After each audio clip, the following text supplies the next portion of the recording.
Alright, this is going to be my American Veterans Day, Canadian Remembrance Day special.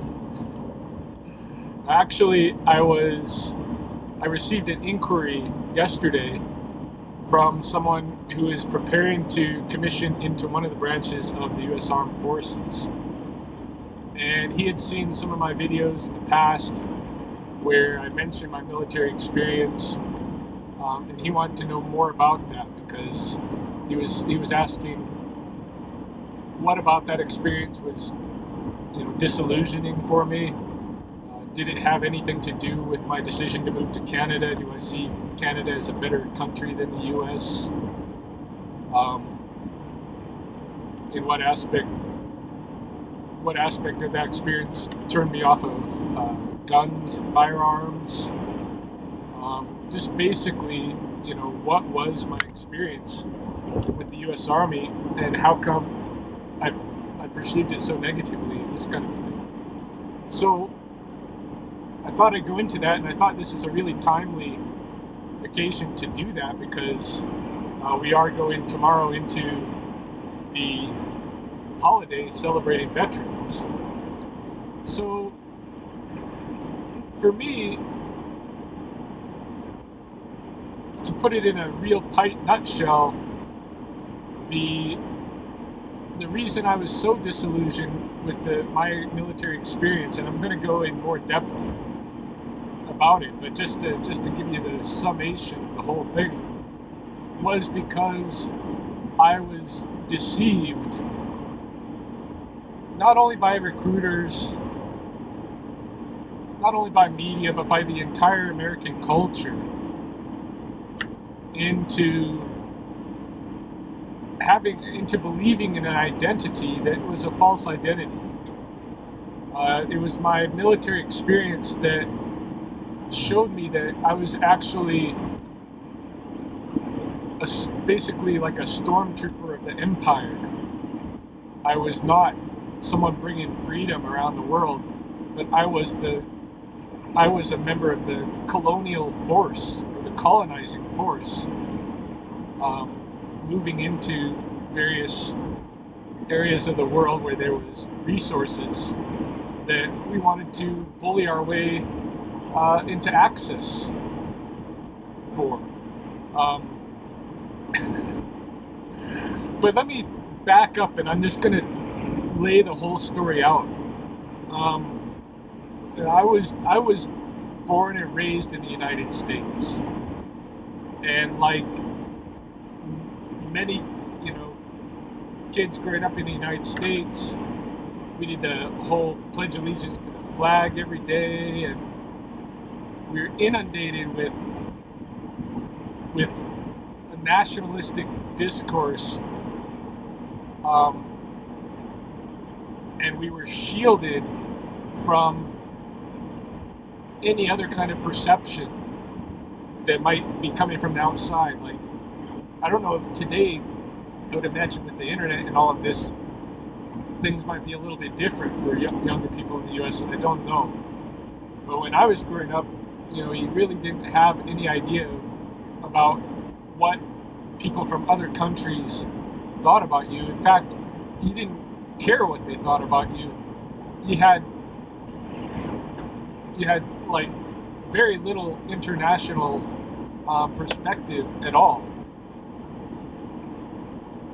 I wasn't even very aware of, I knew Canada was up here, but I wasn't even really aware of that much of the nation of Canada and how it was, what its relationship was to the United States, or Mexico for that matter. Even the closest neighbors, I didn't know who was president. I didn't know the politics going on over there. I didn't know anything. I just knew what was going on in the U.S. and even watching the news, the maps are cut off. They got the northern states, and there's just a line, and then space. When you're looking at like weather and this kind of thing in the United States, it was, the whole world map. The United States is smack down in the center of the whole world map. So it's like, you think that growing up in the United States, at least in my era, you're kind of presented with this notion that you are the center of the world. that the United States is the biggest, best country in the world, and that we are basically like service providers to all these other countries where we're bringing freedom and democracy and all kinds of good things. This is how I grew up, and I believed all of that wholeheartedly. I totally bought into it. I was very patriotic American as I was growing up. And I think to some extent, I always planned to go into the military. My older male relatives, my dad, both of my grandfathers, at least one of my uncles, and just older people in general that I met. A lot of them had been in the military, during Vietnam or World War II, and they had all kinds of stories and stuff to tell that were like, to me, it seemed like exciting, adventurous, and we're inundated with this in the media too. I mean, I was growing up. There was probably never a time when I wasn't trying to like embody some media character, and a lot of the characters that I tried to embody, that I tried to emulate, and that kind of provided the stories and stuff of what I was looking to be like in my life. A lot of them were military figures. My early years, it was Navy type of figures. In fact, there was a year when I was so impressed with Popeye when I was a little kid that I had my dad give me a crew cut, and I wore like sailor outfits all the time, and I slept in a hammock. And then I got into Magnum PI, and I wanted to be private investigator, but he'd been in the Navy, so I always looked, I was thinking I might go into the Navy. My dad took me to watch An Officer and a Gentleman when I was young with Richard Gere. That also got me excited about military service. It all seemed like a big adventure to me. When I was about 12 years old, I had a really important Gestalt experience, a real paradigm shifter for me. And that's a point where I decide to pursue going into the U.S. Army, and a very specific job that I wanted to do in the U.S. Army. But what brought upon that paradigm shift for me was, I lived in suburbia, like Edward Scissorhands lands in Oregon, in Salem, Oregon, northern Salem, later became Kaiser. I was like at the edge of suburbia, and there was a creek that flowed along the edge of the neighborhood, Claggett Creek. Beyond that creek, there was this old ancient lake bed that had been converted into onion agriculture. And across that field, there was this old growth Douglas fir and real old oak forest. And me and my friends, we used to go playing out there, playing in the forest and stuff. That's where we'd have war games and adventures and all kinds of things. And one day, I was walking across the creek. I was by myself, and I was walking across the field, headed to the forest, and I happened to find an arrowhead, an old Calapooya arrowhead. It was really a nice teardrop shape, made of jasper, white and red jasper. It was really a pretty arrowhead. I still have it today. But something about that, finding that arrowhead was so powerful for me, because I was standing there and I was on this farm field on land that had just been like converted fairly recently from an ancient lake bed into this farm field. And I had the old growth forest behind me. And I could imagine definitely, what it would have been like there before there was that onion field. I could imagine in my mind.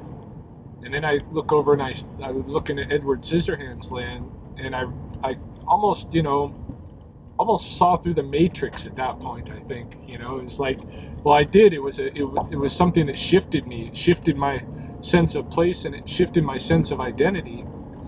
What I saw was that people had lived there.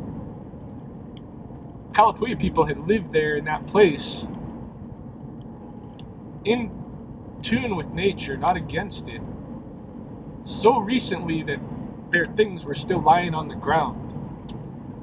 And what was going on in Edward Scissorhands' land was basically we were building over top of those people's long history and their knowledge of how to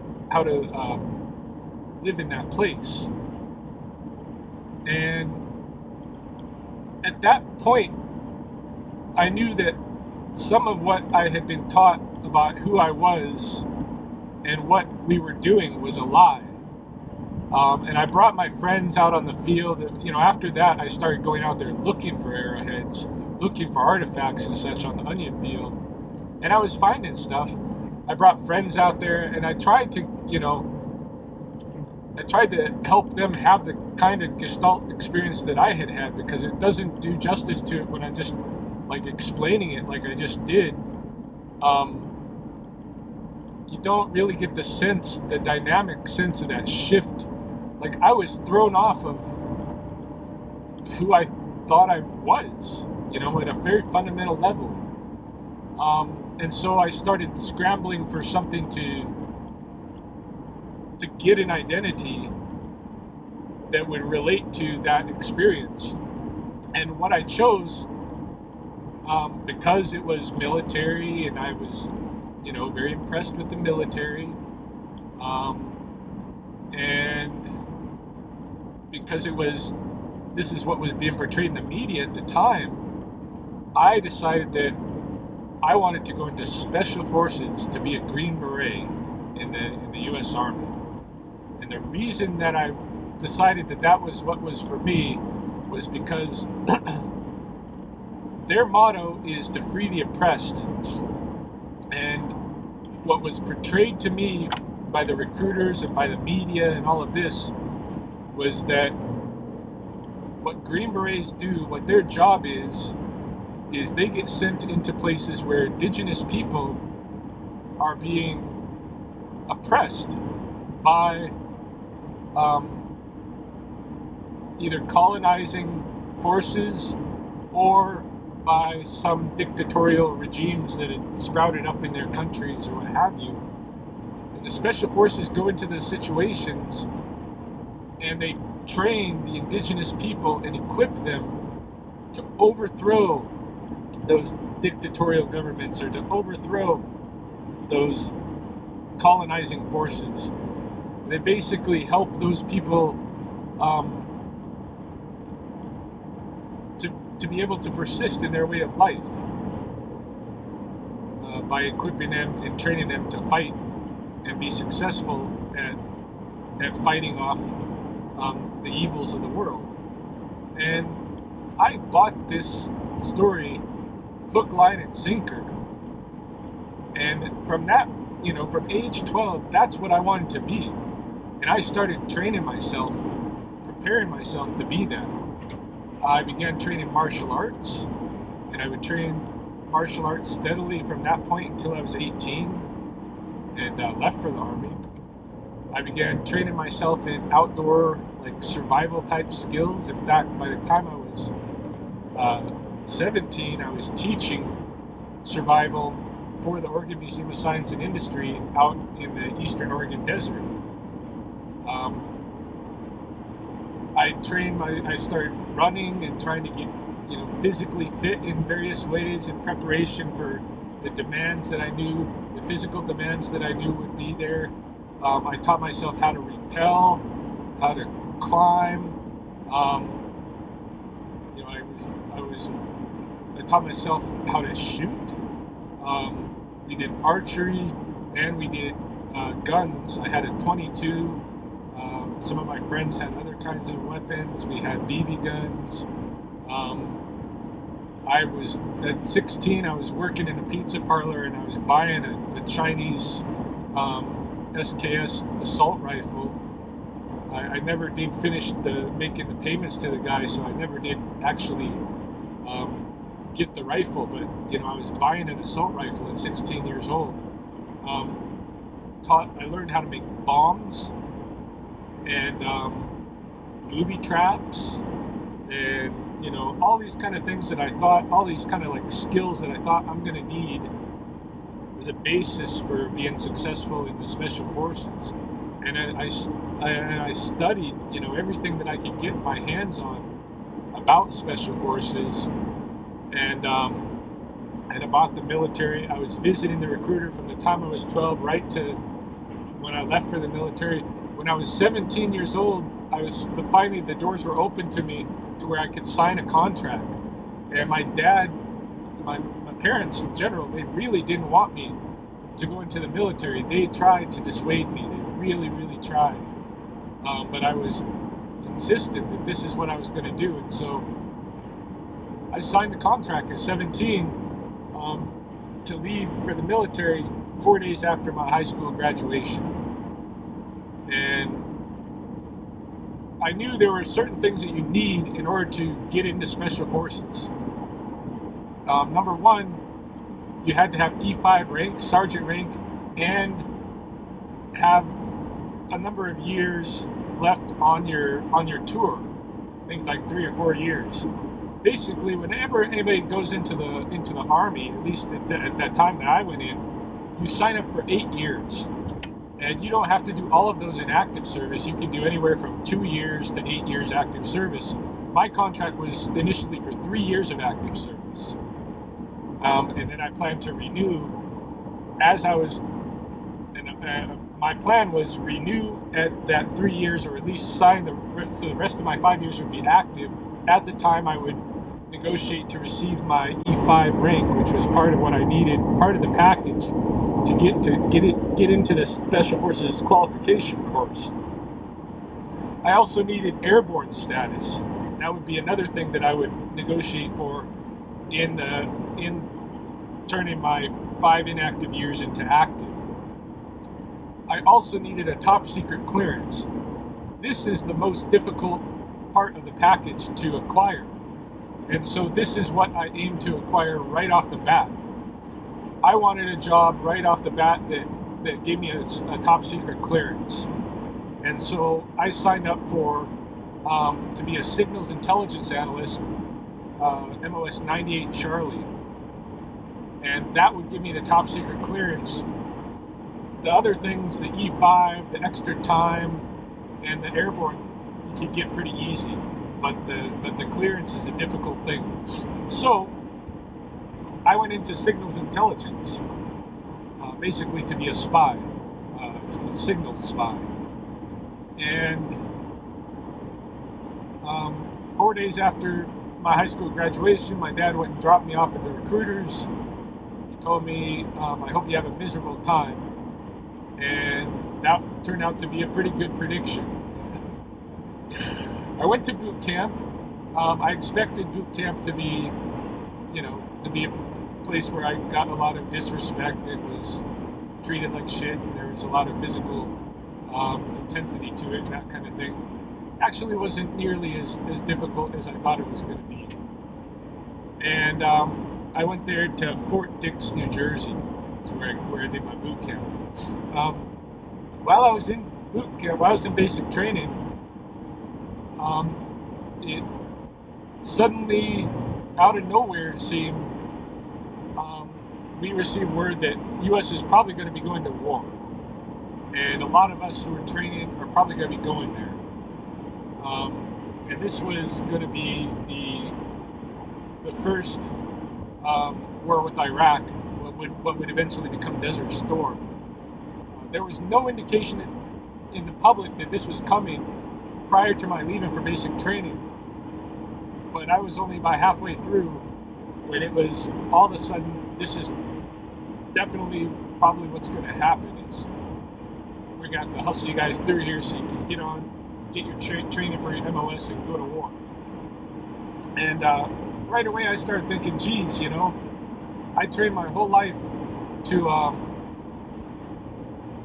basically war in a forest environment, and looks like I'm gonna probably end up going to war in the desert. And that was a little unsettling. But this was the Army. What did I expect? So it wasn't that big a deal to me. Finished basic training. I went to Goodfellow Air Force Base in San Angelo, Texas, for my intelligence training, and that base brings together. It's a very secure base, and it brings together all 4 branches of the service for the intelligence school. And so I trained in the signals intelligence, and partway through my training, you train in one facility first, where you're learning some things that are secret, confidential, and then you train in another facility much more secure than the first, even, where they bring you through a curriculum that's top secret. During that training, when I shifted into the top secret facility, the war was starting to get underway, where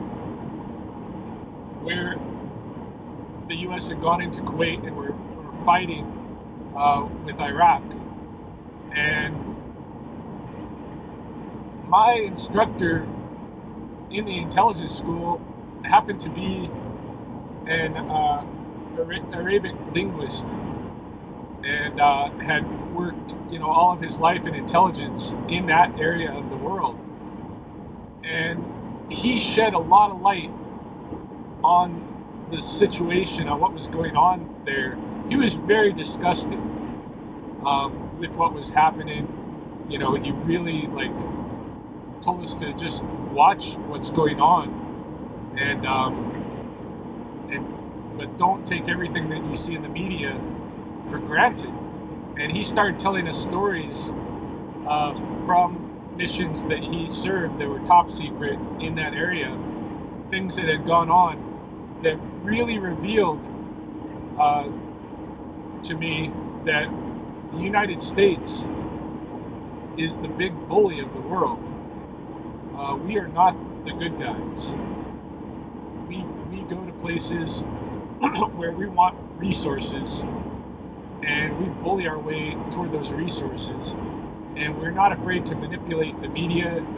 Some of the stories that he told me, I can't repeat because they're top secret, but the media that the public have seen has been highly manipulated in some cases to cover up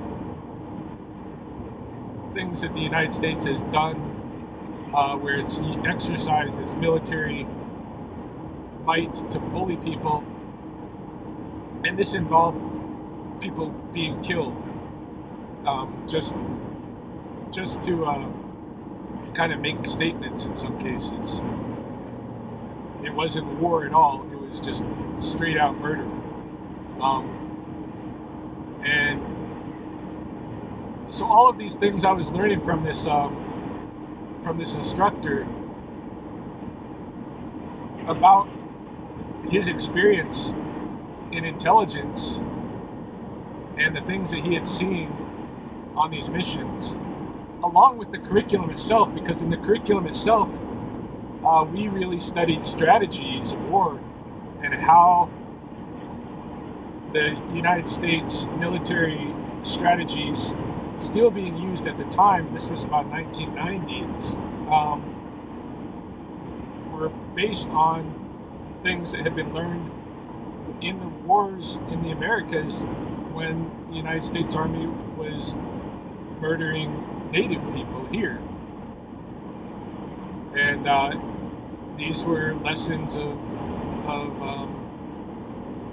colonization and conquest. And these were still the strategies being used around the world by the U.S. Army that we were being trained in officially. And so at this point, I became very disillusioned again because, I had had my identity rocked just in my little paradigm shift at 12 years old.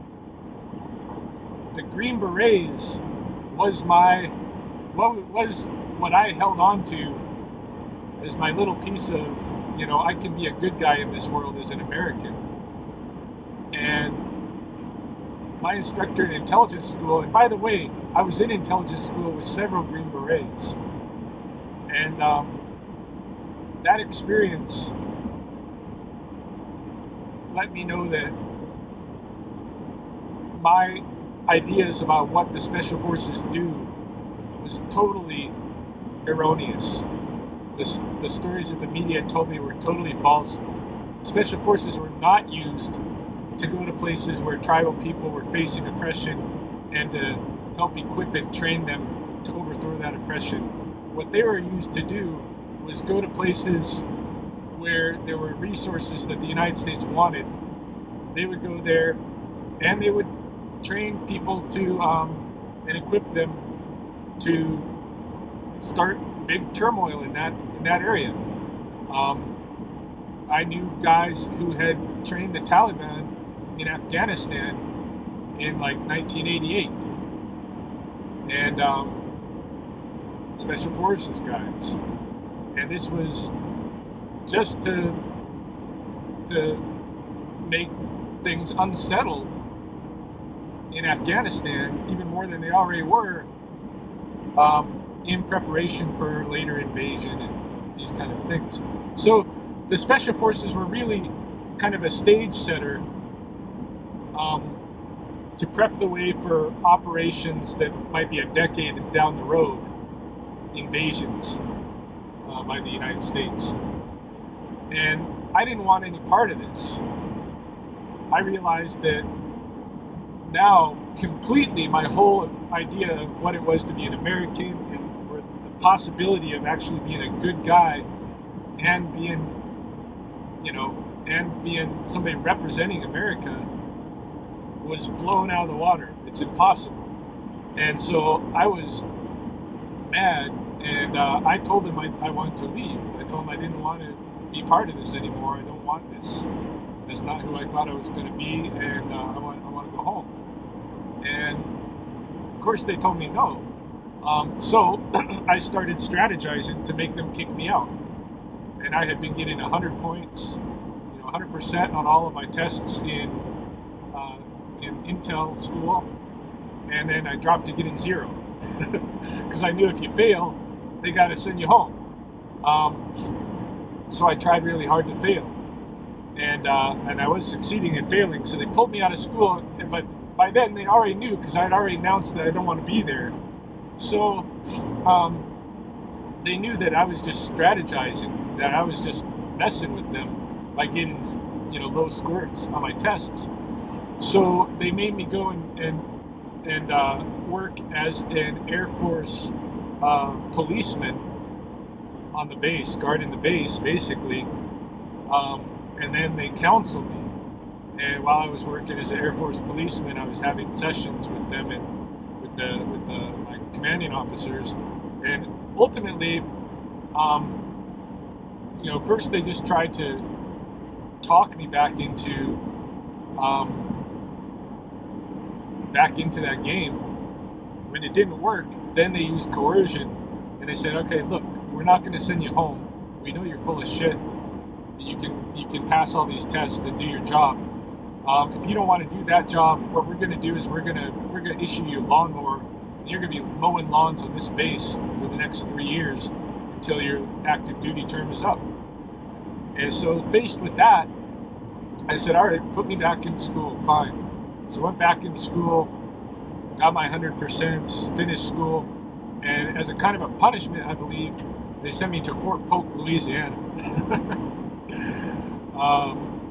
That would be my my regular duty station with the 101st Military Intelligence Battalion, Fort Polk, Louisiana, and I worked under a Special Forces command, but NSA NSA / Special Forces Command, with an attached company of Army Rangers, and I had a live mission, a top secret mission that I was working. I was spying on the Third Shock Army of what was then the Soviet Union, but this was the time, while I was in Louisiana, was the time that the Soviet Union actually broke up and was no more. And I was spying on the Third Shock Army during that time. It wasn't an exciting job. Wasn't anything like the recruiters had told me it would be. And I was just miserable because I didn't want to be there, because I didn't want to be this person. I was like a prisoner, being coerced to be there. And I was very unhappy, started drinking a lot, even got in some trouble for drinking. I was just depressed. And I continued to try at Fort Polk, to try different things to get them to let me out of the Army. And ultimately it did pay off, because there came a time when the whole division, we were with the infantry division there, the whole division was going to move to Texas, to one of the bases in Texas. And if you only had so much time left on your contract, they would ask you to either renew, or if you wanted to leave the military service early. So of course I was first jumping up, let me leave, right?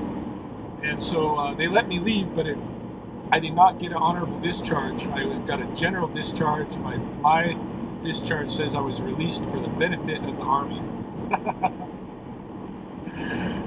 And so I went off to go be civilian again. Of course, I still had 5 years of inactive duty that I was responsible for, and I did receive orders a couple of months after I got out of the military, but I threw those orders in the trash, and I just said to myself, well, they want me bad enough, they'll come find me, because I sure as hell ain't going to them. So I went to school in Boston, and I had in mind to pursue a different identity. And in particular, what the identity that I wanted to pursue was, I wanted to find out what being Blackfoot was about. Because all my life growing up, my brother and I, we were told that we were part Blackfoot. And to me, at that point in my life, that's what made the ultimate sense, was to look into what it means to be Blackfoot, because we hadn't grown up, on the reservation or anywhere near, and really knew nothing of that culture, history, or anything. But to me at the time, this is what made the most sense for me to look into, because I didn't want to be an American Ryan anymore. In fact, that just in my heart, that was already dead. I needed something else, and what better than the enemy, the original enemy of America, the indigenous peoples of America. And so I set out to learn what being Blackfoot was about. I went to Boston mainly because there was a girl there who I had been writing to in the Army, and she had helped me get into the school there. And Boston's supposed to be a good place to go to school. That's where they got Harvard and all this stuff. I didn't go to Harvard. I went to the University of Massachusetts, Boston Harvard campus, same place as Joe Rogan and Dana White, by the way. But around the same time period too. But anyway, I went to Boston, went to school. Day one, I went into a anthropology of Native North America course, and after the class, I think it was the very first class I ever took, I went up to the instructor and told him I want to learn about being Blackfoot. And from that point on, he kind of took me under his wing, and he helped me for the next 4 years, line myself up on a trajectory that I could do what I wanted to do, because certainly the school itself, that's not what it was there for. But it did provide me opportunities to really immerse myself in literature and this kind of a thing about Native North America, and start really learning a little bit about what that identity might be. Ultimately, he's my friend, my mentor, started sending me out here to Montana and Alberta, where there are Blackfoot communities. In my junior year, I was working as a researcher for the Blackfeet Nation in Montana. By my senior year, I was working for the whole Confederacy as a repatriation consultant, traveling around with elders and helping to bring sacred things, repatriate them from museums and put them back into ceremony. And it was actually one of the elders I was traveling around with,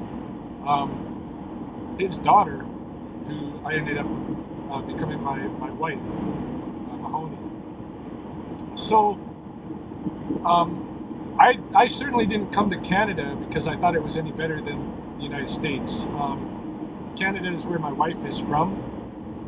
I do really appreciate the health services up here, and in fact, if we didn't have these health services up here, I think my wife would have been dead by now, because she ended up getting an early onset serious rheumatoid arthritis condition, which knocked her into a wheelchair for over a year, unable to even stand with assistance. It was bad, and the doctors were telling her that she was going to end up in a nursing home and dying early. But we took on some spiritual responsibilities for our community, with the vow of her getting out of that sickness, and the combination of that vow and the drugs that they provided for her and all of these things, she was able to, now she's been out of the wheelchair for years. She's in pretty good health. So we needed to be in Canada for her health. When we were in the U.S., like, we did stay in the U.S. for a little bit. In fact, when she came down with this arthritis condition, we were in the U.S. She went to the health services there, the Indian health services, and all they gave her were anti-inflammatories. They never even diagnosed her with arthritis. They were telling her she's probably got some kind of hairline fracture in her feet. They never even did a real diagnosis. We came to visit Alberta, her family, and decided to see the doctor while we were up here. Within a day, they had blood tested and diagnosed her with the rheumatoid arthritis. Within a week, she was seeing a specialist. So the healthcare is way different up here. That's the only thing I would say is better about Canada. But in terms of, the nationalism and stuff, I have citizenship now in both Canada and the United States, but I don't really want to be a member of either. I just want to be, I self-identify as Nietzidapi. I'm just a real person. I associate myself more with being Blackfoot than being any of these false, any of these colonizing forces. And so that's where my life has taken me, in this direction. And I have found now, an identity that is just as a human being that I can be proud of. And, my whole project right now is exploring, to what extent I can, all of my different capabilities, what I can do as a real human being, and trying to break away in what respect I can from that machine that is that colonizing force. A big part of that machine is guns. Guns are what make it happen. Weapons like that. And when I was in the military, we were privy to a lot of things. We were privy to seeing film and photographs out of Kuwait and Iraq and stuff that the public didn't see. And so I saw what the weapons that we used do to human beings, and it really mortified me all the more. knowing that we're doing these, especially knowing that we're doing these not for any good purpose, but really just for resources, really just for access for resources to bully our way into that area of the country. That's what turned me off of guns. Just seeing what they did. I never shot anybody. I never, went to war. I worked live missions, but being a spy, and especially a signal spy, I did that from the comforts of Fort Polk, Louisiana. I didn't have to go anywhere and kill anybody or be in any threat of being killed myself. None of that. So that was my experience. I can tell you also, from that experience, that there's a lot of things that I don't trust, that people don't know they're being deceived, don't even suspect it. For instance, after I'd been out of the military for a few years, there were some incidents that started to occur in New York that were very, very fishy to me. Pilots were reporting seeing missiles being shot at them. There was a helicopter that was actually shot down in the Hudson. People reported it was shot down by an RPG. Fishy stuff started happening in New York.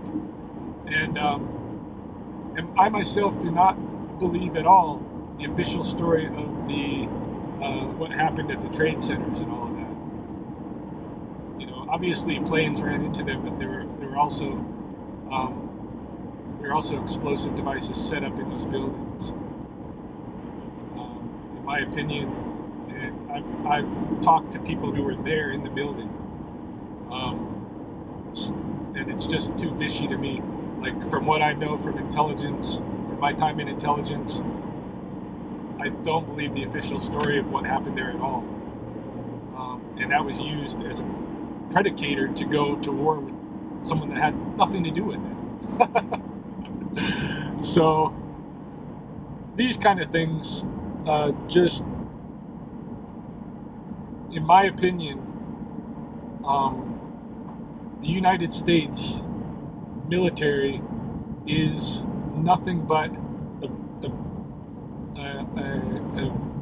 a bullying mechanism, a bullying organization that goes around and bullies by actually killing people, torturing people,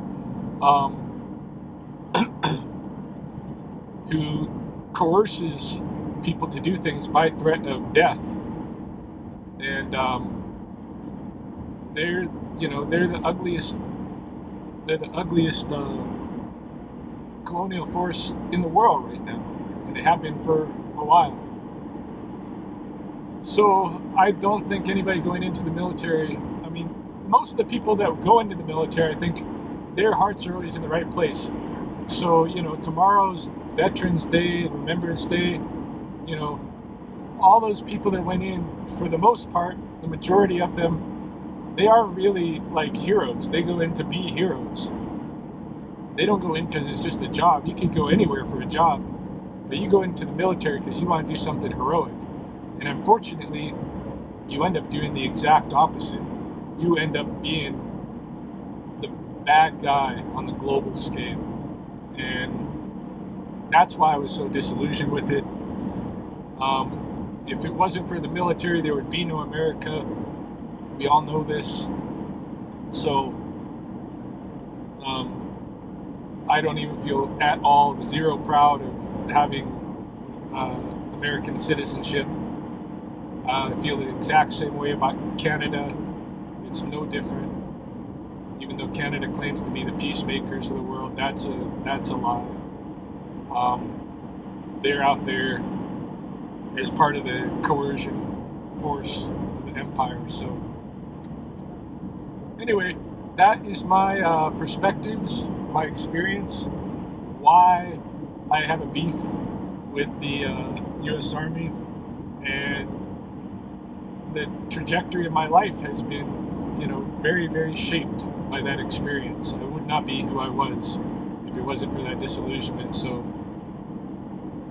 in some ways it's served me good.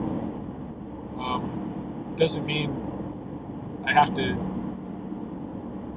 talk nice about them, though. They may have done me a favor, but they didn't mean to. So, here you go.